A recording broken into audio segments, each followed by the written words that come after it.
Beth, we've been hearing all about the messes at the airports. A lot of broadcast channels, Australia, even ours here. We had those blue screens everywhere. People are wondering what happened. So what did happen? Yeah, so first, thank you for giving me the opportunity to chat with you first on air. And I want to start with saying we're deeply sorry for the impact that we've caused to customers, to travelers, to anyone affected by this, including our companies. So we know what the issue is. We're resolving and have resolved the issue now. It's recovering systems that are out there. And essentially, as you've talked about in the statement I put out, is the system was sent an update, and that update had a software bug in it and caused an issue with the Microsoft operating system. And we identified this very quickly and remediated the issue. And as systems come back online, as they're rebooted, they're coming up and they're working. And now we are working with each and every customer to make sure that we can bring them back online. But that was the extent of the issue in terms of a bug that was related to our update. Okay, let's talk about this. So, it's 7:49 a.m. now. I saw this around 6:05 a.m. just as I was waking up. I just flipped on my phone, jumped on YouTube just to see what's going on in the world. Bad habit, I know. And I started seeing this, and I was like, "Oh, what the hell? What is this?" And I was like, as I'm reading into it, I'm like, "This is bad. This is really bad."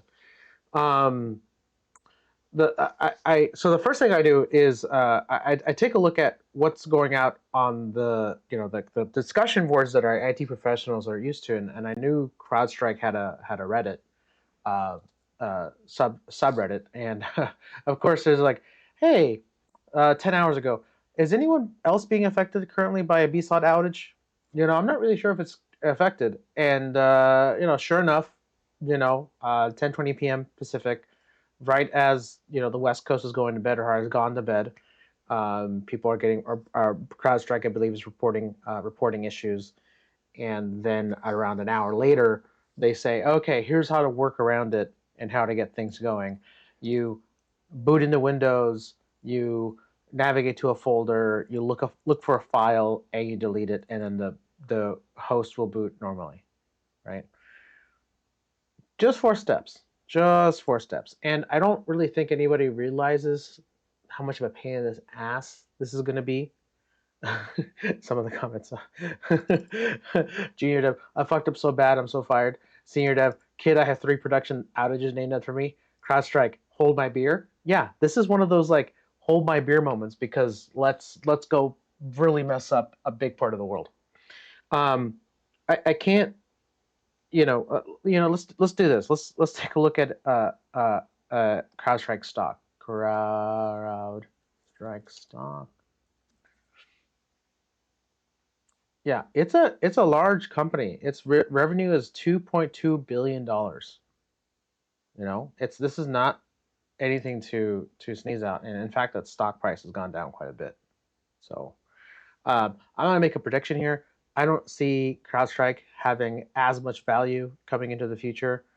I feel like as companies are ending their agreements with CrowdStrike, we're probably going to have to see another one, because in some of the videos I've been reading or watching, there definitely is going to be like, hey, we didn't realize that so many systems, enterprise environments are using CrowdStrike along with Windows to protect their environments. And why are we all using the same ones? And for that matter, how did this actually happen? I think there's some other YouTube videos that I've got queued up here to discuss. And this one actually was quite enlightening. Let's give it a watch. Praise, saying that Indian authorities at the airport were quick enough to switch to the manual mode, and they started issuing handwritten boarding passes, and the services are continuing, albeit not with the same smooth pace that passengers are used to. Some people are also questioning the amount of trust and power that's vested in US big tech companies, and people are asking whether we need to be looking at alternatives and learn some lessons from this. this, former IT Minister Rajiv has just spoken to the media. He says that I hope Microsoft fixes it soon, but he also pointed out that we need to have conversations about the resilience of such big platforms, Biresh. We'll leave. Exactly. I think it's I think also KGW, our local news affiliate here in Portland, Washington, Vancouver, made comments about like, hey, Delta, United, American, all having issues, but Alaska not having issues. Let's take a look at the websites. We've got some special travel instructions, um, but they're talking about the hurricane, right? They're not really talking about anything on that.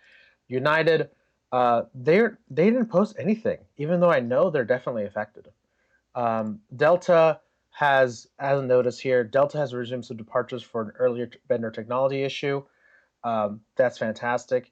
And American Airlines has a travel alert. Let's take a look at the travel alert.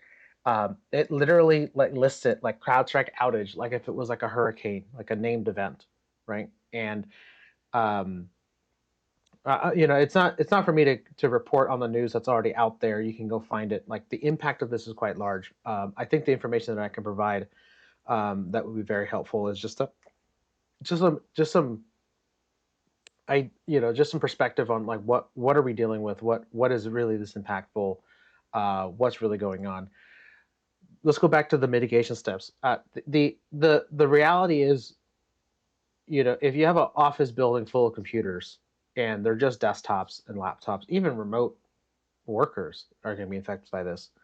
um, you're not going to be like the typical end user is not going to know how to do this. So what are we going to do for them, right?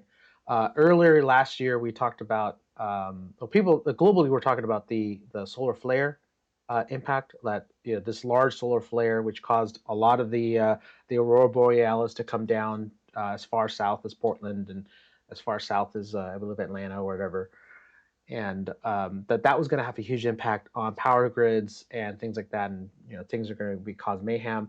Imagine we had a solar flare as bad as that, but like double it or you know 10x it, and it impacted the power lines. It broke every fuse in the world, tripped every breaker, and now everyone's got to go around and find their breakers and trip it, right? Or everyone's got to go now to their fuse boxes and replace all the fuses, right? Do we even have enough fuses? And two, how long is that going to take, right? Like if a lot of systems are down, their dependency is on dependencies. So like, oh no, that system won't come up even if we fix this issue because another system is already down anyway. So we're going to see some knock-on effects, as you saw in the India story, that people were handwriting boarding passes, which I thought was amazing. Maybe they can do that in India, but they would never do that here in the United States. I was reading some articles, and I don't have some YouTube comments about how a woman, her aunt in Hamilton, Ontario, Canada, can't get dialysis today because their facility can't do it. In that environment, I imagine that the dialysis machine is not running Windows, but it's the electronic health records or the facilities computer systems or scheduling systems that are currently down, and they're not comfortable providing care without that information, without that support. Um, and it can be really difficult. I have some members on family members with dialysis. You don't really want to wait that long to go out with the dialysis, especially if you're scheduled for it.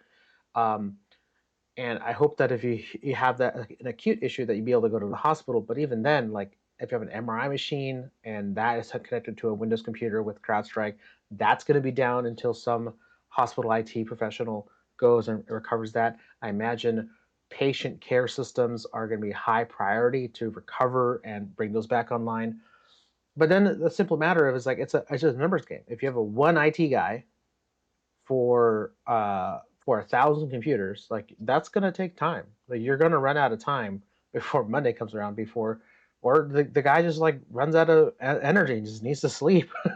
Like I make jokes about it, but I do think that there's going to be a huge effort in the IT community to kind of roll up their sleeves and provide some help. especially for computers and environments where they're just going to get forgotten. I'm imagining a lot of remote office workers who just have no way to mitigate this step. They're just not going to know how to do it. I was explaining to my wife because she works from home as well, and it's like if her computer's going to have issues, like no, because you don't use CrowdStrike, and you're going to be fine. And sure enough, it's okay, fine. But you know, imagine someone that she was working for a large organization. I'm imagining like a big corporate uh, video game producer or whatever, and their computers are down because they all use CrowdStrike, and this is their technology of choice to prevent, endpoint security, as they call it. And if that's the case, then like who's going to come out from corporate to come fix your computer, right? Like, and these are the 4 steps you need to do. What if there's probably going to be an enterprising IT professional that's going to put another operating system on a thumb drive so you can boot off the thumb drive, and then has an automatic script to go and find and delete this file and then reboot the machine. Like, you could do that, but does that, if you were already worried about endpoint security, potentially you might be also implemented uh, uh, the Windows driving script encryption to prevent another operating system from being able to open the drive and make changes to it. So there's going to be some knock-on effects. It's going to be a very long weekend for the industry. I believe we're going to have issues in shipping today, because if we go to downdetector.com.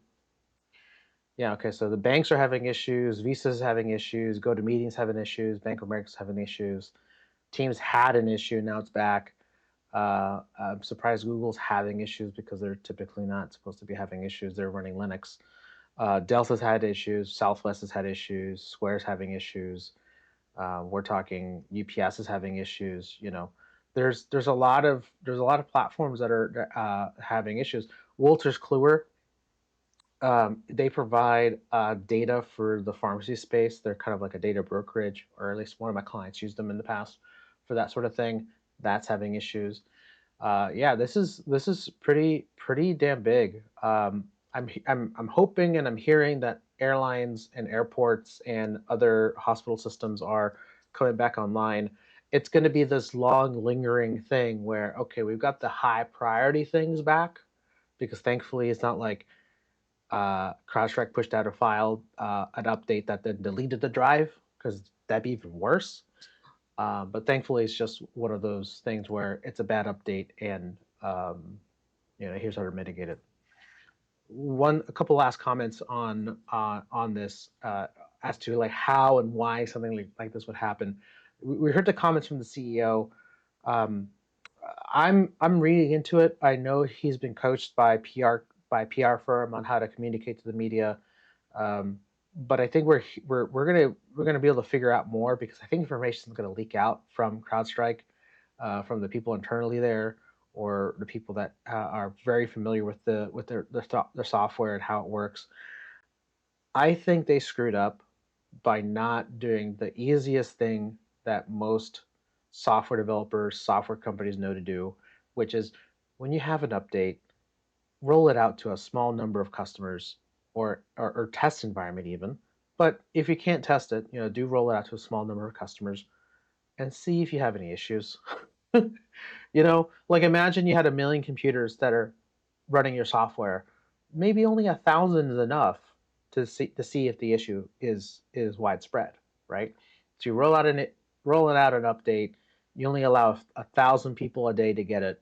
And if the first 1,000 people, 900 people have blue screens, okay, then you stop the update, right? You save yourself, like, yeah, 1,000 people got an update and it caused issues, and 900 computers are now down, but that's a lot better than all 1 million of your computers not having it. And for a $2.2 billion company, that's a lot of computers that they're probably supporting or deploying to, right? And it's not even just the matter of like $2.2 billion divided by like $20, a month, and then that, how many computers you're dealing with a month.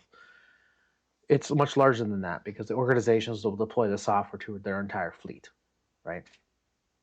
And one other thing too is like I'd imagine if this was related to like an emerging threat, like hey, we saw something that a nation state actor was about to attack the United States with some sort of technology attack, and we needed to push an update faster before it impacted more computers. They would say that they would literally say something like that, like, "Hey, we were trying to do our best to prevent something worse from happening, but we shot ourselves in the foot," and for that sort of. And I'm not hearing that from the videos that I've heard of the CEO, that sort of thing. It's very very interesting how essentially what I think the easiest thing to do is that this was just incompetence. They were too confident in deploying some sort of update. They were too confident in their system or their platform, and who pushes out an update like for Friday? Essentially, this was Thursday night. Effectively, it's gonna everyone's gonna notice by Friday, and honestly, like we're gonna find out what the issue is because we're gonna remember 7/19/2024 as the day that CrowdStrike shut down the world, right? I heard some comments on YouTube or on Reddit saying like this event is what you Y2K wished it would be, right? Let's go through some, this is the let's go through some comments. Like this is the most exceptional outage I've ever witnessed, right? My wife's been seeing be sodded live when this happened. Like, babe, you're gonna read about this in the news tomorrow. I don't think you're in trouble with your boss. I felt like the cop in Dark Knight Rises telling the rookie, "You're in for a show tonight," right? Like the day that CrowdStrike took out the internet, not took out the world. You know, this will tell us who is not using CrowdStrike. Here's the comment. This is what Y2K wishes it was, right? Like, uh, 170,000 devices in total, but not all reported the crash. Many came up, but it looks like around 16,000 hard down, not included a couple thousand servers that manually rebooted to SafePoint to be fixed. 3 a.m. and 300 people on this critical, rushing to do our best. God save the slumbering support techs, have no idea what they're in for today. Yeah, I tried to get some shirts printed. 7/19/2024. I was there. Yeah, it's bad. Back to transitioning the conversation to Fishbowl. I think Descartes, they're gonna have an update. Actually, you know what? Their update is not live. Give me a second. Okay, so I got this. So speaking about Fishbowl and the Fishbowl ecosystem, what I know for sure is the fact that I'm getting some emails like this. So this is the first one I want to show, or I'm going to show, is that Descartes is a shipping platform that I believe has ShipRush, ShipStation, if I'm not, maybe ShipWorks. I don't quote me on that, but I know that they use this, and they sent out an email 4 hours ago saying that like, hey, we can't ship, like straight up, we're not going to be able to ship. Like, we'll inform you of your progress. Thank you for your patience during this time. Right, this is going to have an impact for a lot of businesses globally, a lot of businesses on the Fishbowl platform. I can share with you that we do have remote access to customer systems. That's part of our support agreements with them. When they have issues, they call us, we help them, they pay us monthly. It's all good. But I can see that they're still online. Like, there's still a majority of them are still online. Some of them are not online, but I think that's something else. But I think of the number that we have, like they're still online. And I'm not going to go log into them because I have no reason to, unless a customer calls me with an issue. Then I'll take a look and work with them and ask for permission to snoop around. But as far as I can tell, the Fishbowl hosted environment wasn't using CrowdStrike. I know they have some kind of endpoint mitigation platform, but it wasn't CrowdStrike.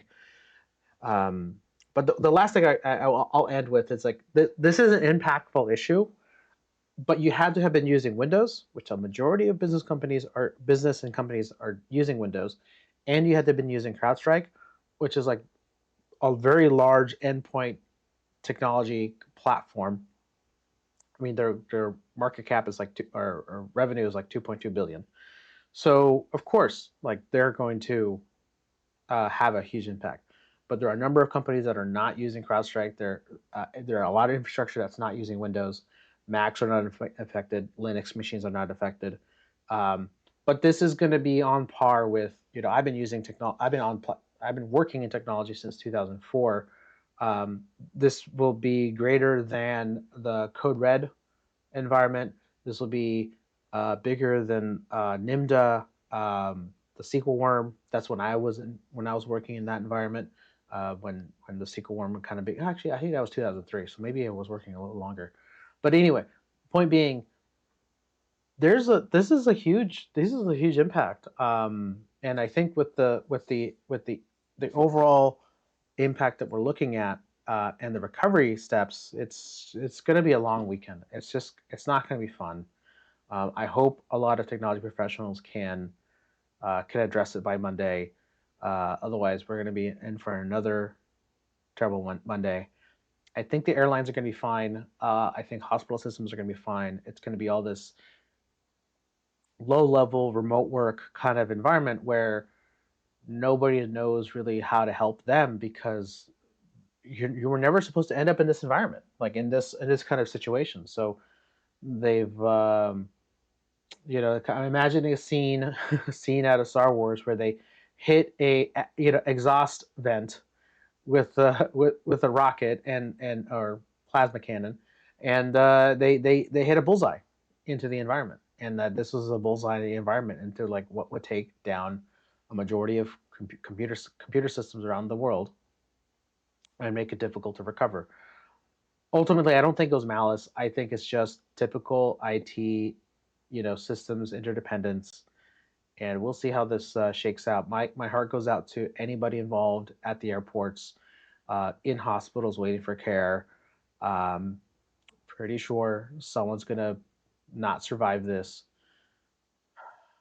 And yeah, my heart goes out to everybody. We'll talk again soon. If there's new updates to share, I will. I don't think I'll be providing more updates to this, because this is probably there's gonna be probably people talking about it all weekend. I'm gonna enjoy the sun. It's nice weather out this weekend. I'm gonna go enjoy my friends and family. I hope all of you can as well. And for everyone else who can't, my heart goes out to you. We'll talk again soon. Back to regularly scheduled programming on Monday. Or if not, we'll learn how to live without computers. Okay? Take care. Have a good one.